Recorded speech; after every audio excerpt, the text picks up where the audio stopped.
What's up? It's your boy Gabe. What's up, everybody? It's your girl Kay. It's your boy Lenny. It's Scuba. And you're listening to Remnant Records Radio. Bing bong. Hello, everybody. Welcome to another episode of Remnant Records Radio. I am your host, Isaiah Curry, writer and producer here at Remnant Records, as you can tell. We have Dontre, Kendrick, Oakley, and Gabriel Jones on the call. How y'all doing, everybody? Doing great. Good. It's cold. Doing good. Yes, sir. It is cold. We got that snow, that slush. It is yes, cold sir. outside.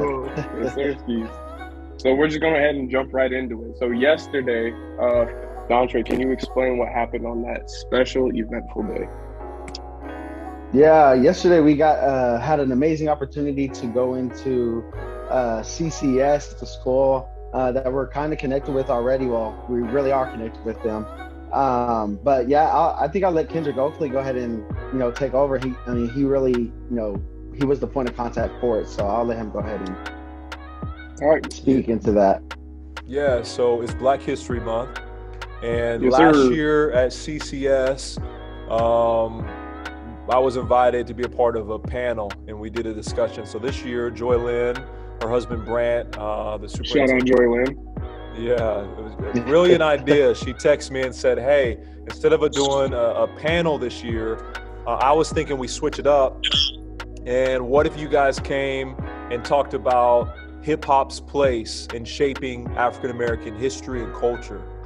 And I sent that over to Dontre, and the first time I read it, it was like, okay. And then as I started thinking about it more, I'm like, wait a minute, this is absolutely brilliant. I would have never even thought of this in the context of a school presentation, but hip hop has so shaped African-American history. You can't even talk African-American culture and history without talking hip hop. So for this to come, from the school, it was their idea. This was not our idea. It wasn't our genius. It was from them. It was their invitation.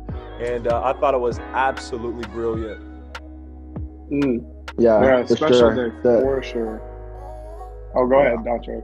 No, yeah, I was just gonna say, just to even have the opportunity to go into the store or whatnot, it's just such a huge opportunity. So yeah, we got to, pour into the kids African American culture and history, and then morph it into what we do and what we're doing as a business and as a movement, is like what I like to say. Yeah, what a special way to start off the year. Not only as a company, but also as as a student, I would be, pretty happy. Yeah, for sure. With changing the day, let alone this next part. That's a perfect segue into what was y'all's highlight for that day. I'll go ahead and start with Gabe Jones.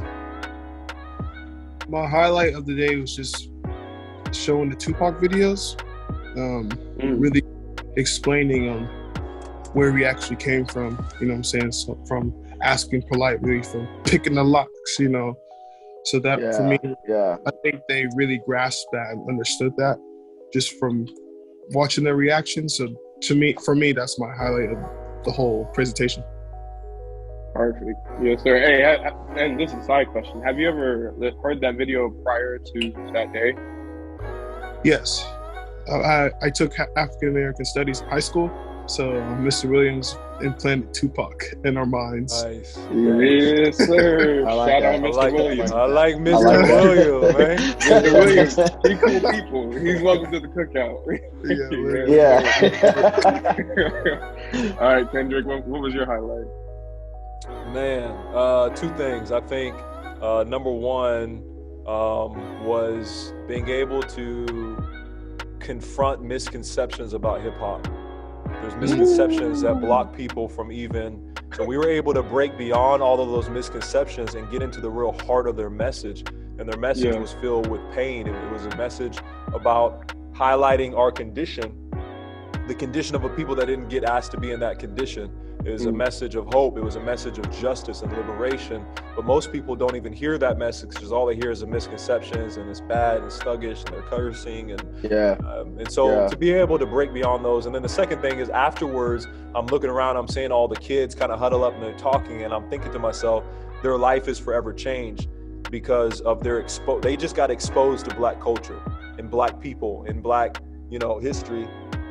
And, you cannot get exposed relationally to a race and still be racist. you've never known a racist person that grew up with black people.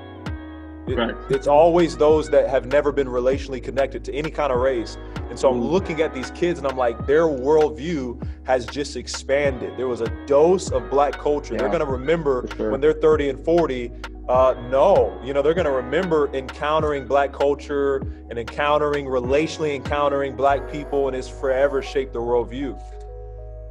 Yeah, I love that. Yeah. I mean, you know, there's a certain piece to where we're not gonna get into it, but you know, they're as young people, and even like when they start to grow up, I think this is a good seed. And like I said, we're not gonna get into it, but even the conversation of, you know, the higher ups or a higher power even possibly taking away the voice with industry plans to skew the view of what hip hop actually is, with, like, you know, certain artists that are the complete opposite of what the root of hip hop is. You know what I mean?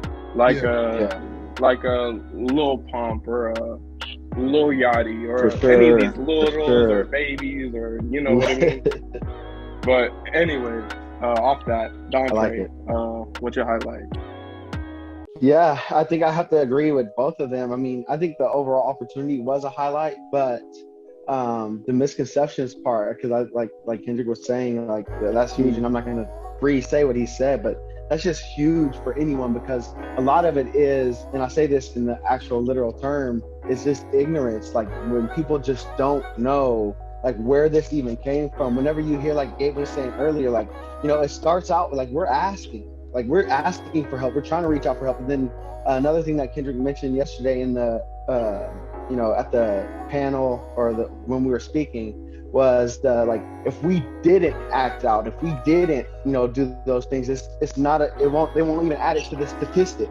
But when we do act out and we're starting to make a scene about it, now we're a statistic. Now we're at least being seen. We can get some type of help, or, you know, so, because there was no focus on the African American community. So those things being poured in to that generation is, like, really, like Kendra was saying, it's like a damn, that, like, hits you, because, like, I had no idea. And it's like no one's even asking the questions of, or you have the few minute people who are asking the questions of, like, why are they even like that? Why are they so aggressive? What's up with all the guns? What's up with all the, you know, the chains and the jewelry? What's up with all of this? And so the misconceptions part, and then I love the part of us speaking about, like, hip hop just giving us a voice, because that's what it's done. It's given us a voice to voice what's going on in our communities, voice what's going on in our culture. And so, I guess the overall just the response to it is what brings me joy, because I think it was a shock. It was like a hit in the face. Playing Tupac in a school setting. That's probably some of the music that Christian school setting. And that's part of what you would.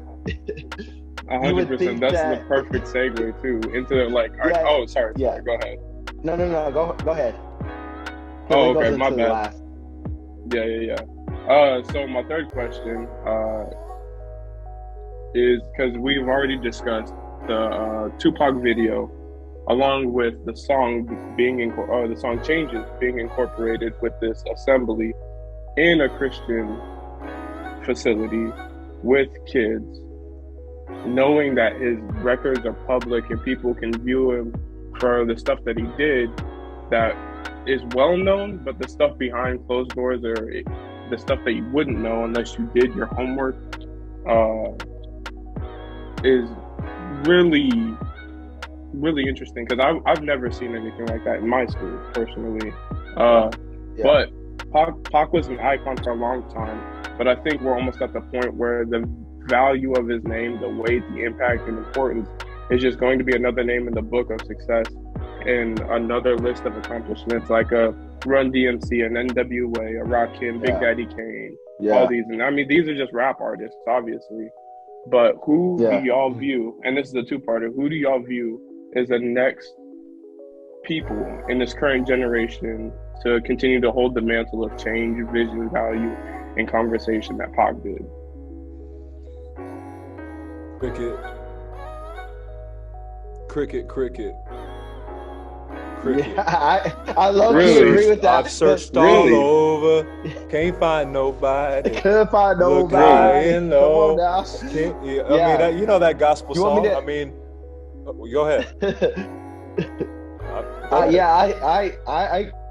Whom you want me to go? Or you gonna go? I thought you were about to go. I was going.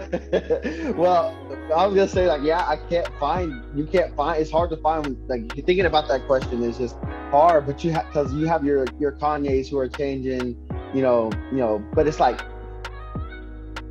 when you think of the dynamic in comparison to a pop or to that generation, like you got, Run DMC, you got, yeah, you got your Nas's, you got your, when you think of the dynamic, since we used Tupac as an example yesterday, when you think of the dynamic to that degree and that level, I don't see anyone with the voice and the strength of like a pop. Without them, like I said, I mean, Kanye would be the closest. Let me just say this real quick. Nipsey, see, those leaders keep dying. They keep dying. They keep getting killed. And I got a lot to say on that topic. But Nipsey was one, and he's probably one of the latest, rest in peace, that was really carrying that mantle. But he died too young, so we can close it up. Yeah, well, I mean, like I said, what's next? Yeah. Go ahead. Yeah, what we got next is, I know Kendrick Oakley is, got his flow session that he's about to, release, and I'm actually about to release my first single, No Traction, on all platforms. I'm pretty excited about that. It's me and Gabriel Jones are in that one, and so it's pretty exciting. But that's pretty much what's next. So you're gonna catch the ground, or you're gonna land on your feet, hit the ground running. Yes, sir. Come on. Yeah, land your feet, hit the ground running. Well, beautiful. It's been a wonderful conversation. Yes, sir. It's been a wonderful conversation with all you fine gentlemen. That sounded weird, but y'all go ahead and have a wonderful day. Thank you guys. Thank the audience for listening, and y'all, we'll see you on the next episode. What's up? It's your boy Gibby. What's up, everybody? It's your girl Kay, It's your boy Lenny. It's Scuba. and you're listening to Remnant Records Radio. Bing bong. Remnant Records.